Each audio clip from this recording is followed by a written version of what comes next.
ভয়ঙ্কর সব গল্প নিয়ে ভূতের বাক্স। আসসালামু আলাইকুম, আমি জাকারিয়া শেখ। আপনাদের সাথে আছি ভূতের বাক্স দ্য গোস্ট স্টোরিজ নিয়ে। আজকে শুনবেন সপ্তপাথরের গোরস্থান। গল্পটি শুরু হয় এক ভয়ঙ্কর রাতের বর্ণনায়। 1987 সালের এক বর্ষার রাতে 7 জন তরুণ একসাথে ঘুরতে গিয়েছিল চাঁদপুর জেলার সীমান্তবর্তী একটি প্রত্যন্ত গ্রামে, নাম শঙ্করদহ। এই গ্রামটা একসময় ছিল বিখ্যাত জমিদার বাড়ি আর পুরনো পোড়ো বাড়ির জন্য, কিন্তু কিছু একটার কারণে পুরো এলাকা পরিত্যক্ত হয়ে যায়।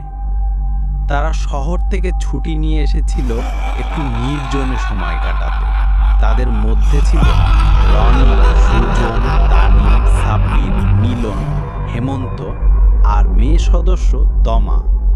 প্রথম অশুভ সংকেত, তাদের গাড়ির ড্রাইভার রাস্তার মাঝপথে হঠাৎ গাড়ি থামিয়ে বলে, সাহেব, আমার এখানে নামতে হবে, ওদিকে গেলে আর আমি ফিরে আসতে পারবো না, ওখানে কিছু আছে, 7 পাথর চুইয়ে যারা মরেছে। কিছু বোঝার আগেই সে গাড়ি থেকে নেমে যায়। বৃষ্টির মধ্যেই তারা নিজেরাই এগিয়ে যেতে বাধ্য হয়। সপ্ত পাথরের গোরস্থান। তারা পৌঁছে সেই পুরনো রাজবাড়ির কাছেই খুঁজে পায় একটা অদ্ভুত জায়গা। মাটির নিচ থেকে 7টা কালো পাথর বের হয়ে আছে, আর চারপাশে পোড়া ধূপ আর কিছু টুকরো হাড়। তমা বলে ওঠে, এটা তো কবর নয়, এ যেন কার বন্দিঘর। সেদিন রাতেই শুরু হয় অশুভ ঘটনা। রনি দেখে তার ছায়া আয়নায় উল্টো দিক থেকে তাকিয়ে আছে। তানিম হঠাৎ অজ্ঞান হয়ে যায় আর চেতনায় ফিরে এসে বলে, আমরা 7 জন, কিন্তু এখন এখানে একজন বেশি। তাদের ক্যামেরায় ধরা পড়ে এক কালো কাপড় পরা উল্টো পাওয়ালা এক ছায়া, যেটা অন্ধকারে কাঁদছে।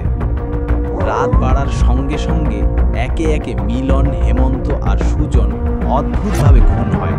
মাথাবিহীন মিলন গলা থেকে উল্টে ঝুলে থাকে গাছের ডালে। হেমন্তের শরীরে সাপের কামড়ের দাগ, কিন্তু কোনো সাপ পাওয়া যায় না। সুজন তার রুমে রক্ত দিয়ে লিখে রেখেছে, সপ্ত পাথরের নিচে ওগুলো কবর না, ওরা আসলে তন্ত্রে বাঁধা আত্মা।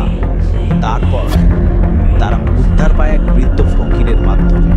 তিনি বলেন, ওখানে 7 পাথরের নিচে 7 জন নিষিদ্ধ সাধকের প্রেতাত্মা আছে, যারা মৃত্যুর পরে তান্ত্রিক শক্তি নিয়ে ফিরে আসে। তারা মুক্তি চায়, কিন্তু একমাত্র নারীর আত্মা পেলেই তাদের মুক্তি হবে। এই কথা শুনে তমা রাতে সবার অজান্তে সেই গোরস্থানের সামনে দাঁড়ায়।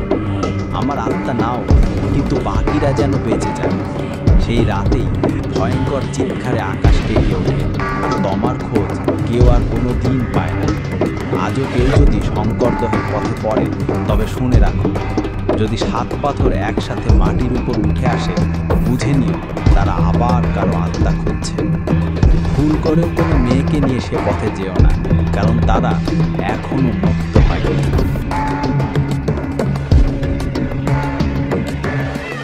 জলদেবী। এক দিঘি, এক নারী, আর এক অভিশপ্ত আত্মা। 2010 সালের দিকে 4 বন্ধু শুভ, রাজি, ইমন আর তাসফিয়া ছুটি কাটাতে যায় নওগাঁ জেলার এক পুরনো গ্রামে, যেখানে রয়েছে এক ঐতিহাসিক দিঘি। গ্রামের লোকেরা একে বলে জলদেবীর দিঘি। স্থানীয়রা কখনো সেখানে রাতে যায় না, এমনকি দিনের বেলাতেও একা কেউ জলে নামে না। তবে শহরের বন্ধুরা এসব বিশ্বাস করে না।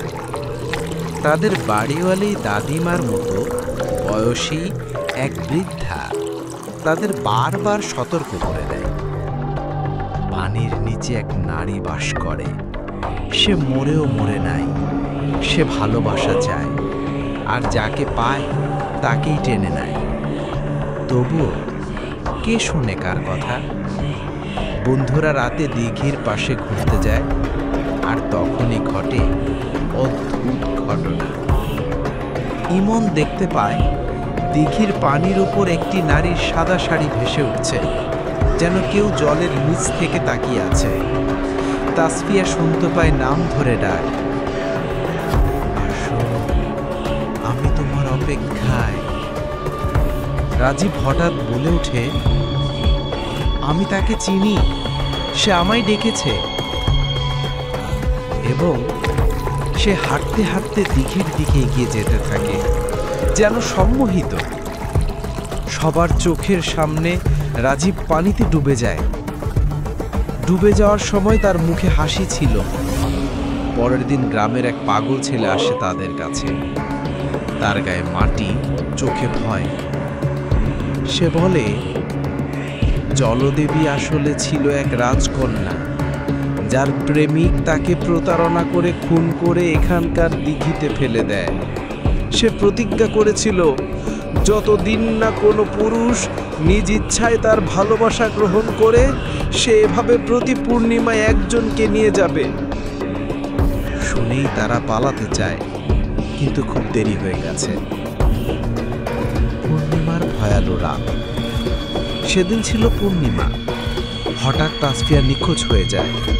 শুভ তার পেছনে দিঘির ধারে দাঁড়িয়ে দেখে সাদা শাড়ি পরা এক নারী, পায়ের কোনো ছাপ নেই, মুখ নেই, শুধু লম্বা চুল আর খালি চোখ। তাসফিয়ার গলা থেকে গড়িয়ে পড়ে কালো রক্ত। সে বলতে পারে না কিছু।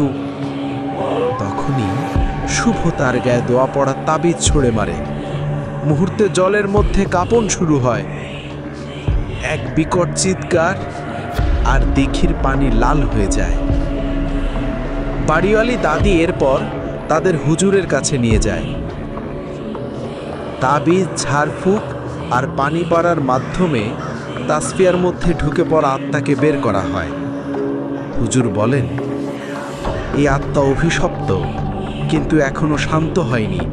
তুমি ভাগ্যবান যে তাবিজ ছিল, না হলে তো আজ সবাই জলদেবীর বর হয়ে শেষ হয়ে যেতা। আজও কেউ যদি দিঘির ধারে যায়, মাঝে মাঝে দেখা যায় সাদা শাড়ির এক নারী দাঁড়িয়ে আছে পানির ওপর। সে কাউকে খোঁজে, হয়তো তোমাকেই, কারণ তার প্রেম এখনো পূর্ণ হয়নি। তুমি যদি দিঘির পানিতে চাঁদের ছায়া দেখে নিজের ছায়া না দেখতে পাও, বুঝে নিও তুমি আর বেঁচে নেই। আজকের গল্প শোনার পর কেমন লাগলো আমাকে জানাতে ভুলবেন না কিন্তু। আর জলদেবীর কাহিনী এখানেই শেষ নয়।